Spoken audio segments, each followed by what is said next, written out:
শাহজাদা আপনাদের রিলেটিভ হয়? না, আমার হাজবেন্ড হয়। আপনার হাজবেন্ড হয়? হ্যাঁ। আমি শুধু এটাই জানতে চাইছি যে ওর এগেইনস্টে যে কমপ্লেন করে থানায় এসেছে আমিরুল ইসলাম, হ্যাঁ হ্যাঁ, এটা মানে আপনারা কি বলবেন? আমি বলছি আমার হাজবেন্ডকে ফাঁসানো হয়েছে, যে আমিরুল ইসলাম যে কেস করছে ওনার কথাতে গিয়ে জিজ্ঞেস করে কেরকম ছেলে আছে।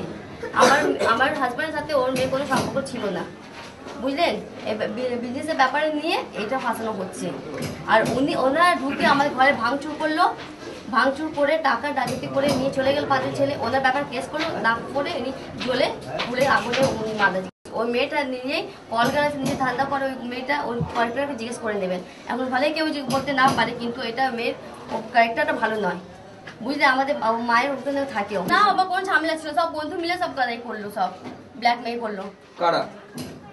হ্যাঁ, কারা করলো? ওই তো আমিরুল, যাদের নাম দেওয়া হলো, ডাকাতি কেসে যায় সবাই তো ঢুকেছিল আমার ঘরেতে, ডাকাতি করতে জোর ভাঙ করে দিল, বন্ধুতে করে গলা ছুরি মারলো। আমার হাজবেন্ডের সব ব্যাপার কিছু না। আপনি বলছেন আপনার হাজবেন্ড? না, আমি না, রেপ কেস কোনো ব্যাপার নেই, না করে ফাঁসানো হচ্ছে।